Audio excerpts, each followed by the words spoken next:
अस्सलाम वालेकुम जी। Life after open heart surgery, CABG और CAD। फ़र्स्ट ऑफ़ ऑल एक चीज़ मैं आपको क्लियर कर दूँ कि I am not a doctor. मेरी अपनी सर्जरी जो थी वो लास्ट सितंबर 2022 के लास्ट वीक में हुई। इस वीडियो के बनाने का पर्पस ये था कि वो तमाम लोग जो इस सर्जरी से गुज़रते हैं, बेसिकली आप उनके इस सर्जरी के फ़ेज़ को 2 हिस्सों के अंदर जो है ना वो डिवाइड कर सकते हैं। एक वो फ़ेज़ जिसमें वो ऑपरेट होते हैं और ICU में आ जाते हैं, जहाँ पे उनको 5-6 दिन रखा जाता है, उसके बाद उसको रिलीज़ कर दिया जाता है। सेकंड फ़ेज़ वो होता है कि जिससे वो घर में आते हैं, उनकी रिकवरी का फ़ेज़। ये रिकवरी का फ़ेज़ बहुत इंपॉर्टेंट होता है, क्योंकि इस रिकवरी फ़ेज़ के अंदर वो बहुत से इमोशनल स्ट्रेस, फिज़िकल स्ट्रेस और बहुत सी चीज़ों से जो होते हैं वो गुज़रते हैं, और ये ईज़ी नहीं होता उनके लिए। Hats off to the Pakistani doctors जिन्होंने ऑलरेडी हार्ट डिज़ीज़ की अवेयरनेस के लिए बहुत कुछ किया है और कर रहे हैं।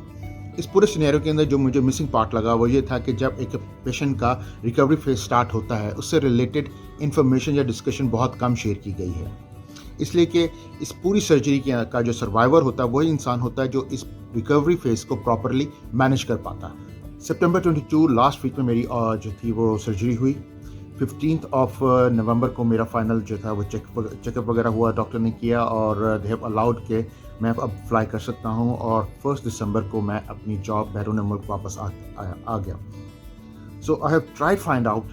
कि मैं देखूँ कि बैरून मुल्क जो है वहाँ पे ये सर्जरी किस तरह से होती है और इसमें जो रिकवरी फेज़ है इसको किस तरह से लिया जाता है। And I was surprised to find out that कि यहाँ पे कुछ ऐसे फेस ग्रुप्स थे जिनको मैंने ज्वाइन किया और देखा कि वहाँ पे जो पेशेंट थे,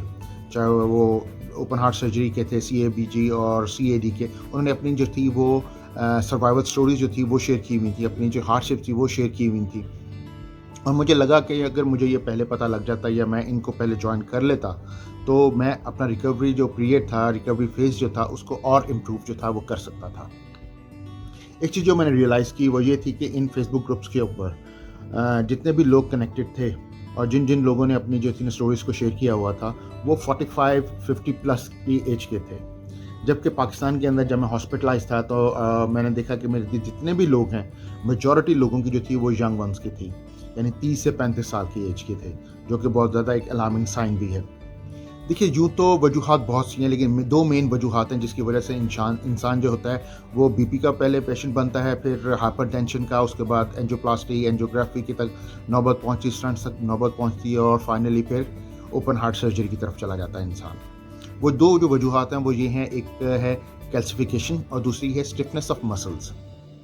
ये मैं आसान लैंग्वेज में आपको जो है ना वो कि आपको लोगों को समझ में आ जाए वो बता रहा हूँ। अब कैल्सिफिकेशन क्या होती है? जब इंसान के अंदर फैट्स बहुत ज़्यादा बढ़ जाते हैं, जब बैड कोलेस्ट्रॉल जो होता है वो बहुत ज़्यादा बढ़ जाता है, और कैल्शियम इसके डिपॉजिट इंसान के जिस्म में बहुत ज़्यादा बनना शुरू हो जाते हैं।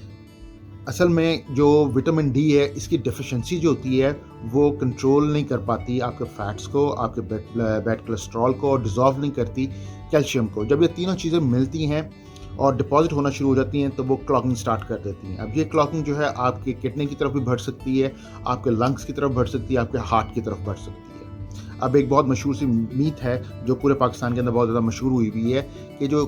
अभी जो रिसेंटली जो है कोविड आया, कोविड के बाद जो उसकी वैक्सीनेशन आई, तो लोग कहते हैं जी वो वैक्सीनेशन जो है वो रिस्पॉन्सिबल है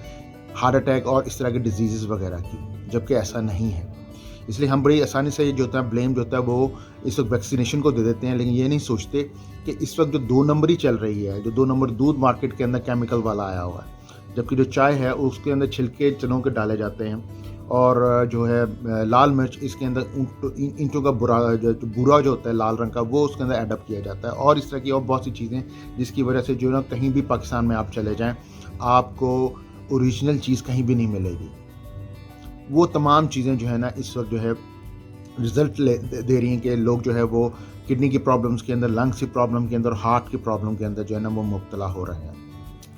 ये एक छोटी सी जो है वो इंट्रोडक्टरी जो थी वीडियो थी, और इंशाल्लाह नेक्स्ट वीडियो के अंदर मैं पॉइंट बाय पॉइंट जो है वो तमाम मुश्किलात, हार्डशिप्स को जो है डिस्कस करूँगा जो कि एक ओपन हार्ट सर्जरी के पेशेंट को फेस करना पड़ती हैं अपने रिकवरी फेस में। ये बहुत ज़्यादा जो है ना उन लोगों के लिए फ़ायदेमंद वीडियो रहेगी जो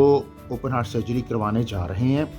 या ओपन हार्ट सर्जरी करवा के आ चुके हुए हैं, और स्पेशली उनके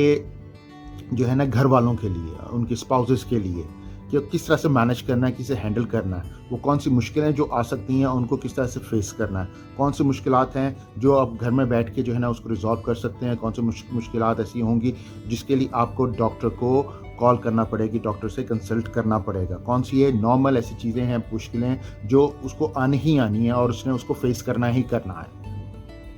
تھینک یو ویری مچ، السلام علیکم۔